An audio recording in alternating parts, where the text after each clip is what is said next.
Itinanggi ng AFP na miyembro ng intelligence service nila ang rider na nakuha ng kaalitan ng isang pulis sa isang viral videong kuha po sa Makati. Iniimbestigahan na rin ng PNP ang paliwanag ng kanilang tauhan na nagsumiti na ng salaysay. At nakatutok si Cedric Castillo. Bago pa man mag-viral ang pagpapambuno ng pulis at isang rider na yan sa Makati, dati na di umanong wanted ang rider na kinilalang si Angelito Rencio. Si Rencio ang nakahiga sa video at pinipigilang makatayo ng pulis Pasay na si Police Staff Sergeant Marsan Dolipas, nagpakilalang retired intelligence operative ng Armed Forces of the Philippines si Rencio. Meron siyang standing na warrant of arrest sa qualified theft.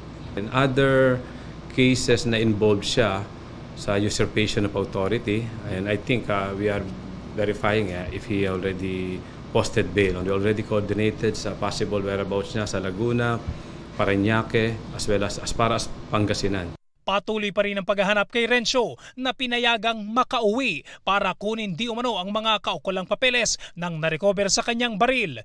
Tukoy na raw ng pulisya kung kanino nakarehistro ang baril na bitbit ni Rencio. The serial number ay naka-assign doon sa isang security agency.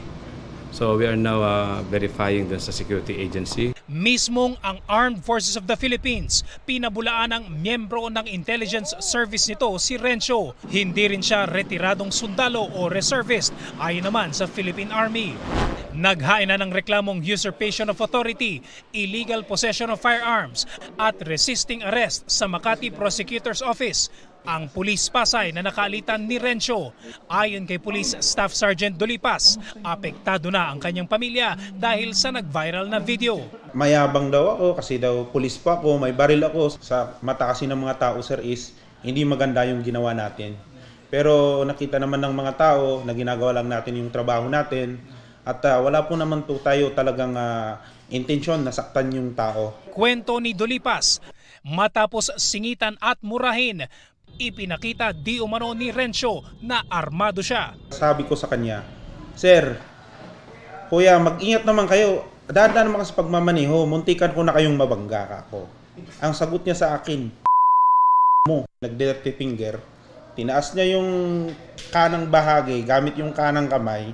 Tinaas niya yung kanang bahagi ng t-shirt niya sa may baywang. Doon ko nakita na may baril. Ang akala ko nga, sir, bubunutan niya. Kaya nagulat din ako, sir. Ninervyos ako, sir. SOP kasi yan, sir, kasi nasubdue mo na yung tao, sir. Pag nasubdue mo na yung tao, wala nang imminent danger sa'yo, sir. Yung baril mo dapat hindi nakatutok sa tao, sir. Iniimbestigahan din ng pulisya ang bersyon ni Dolipas. Kanina, humarap na si Dolipas sa National Police Commission para magbigay ng salaysay. Para sa GMA Integrated News, Cedric Castillo, nakatutok, 24 oras. Mga kapuso, kasama nyo kami 24 oras. Mag-subscribe sa GMA Integrated News sa YouTube. Sa mga kapuso abroad, bisitahin ang GMA Pinoy TV at www.gmanews.tv.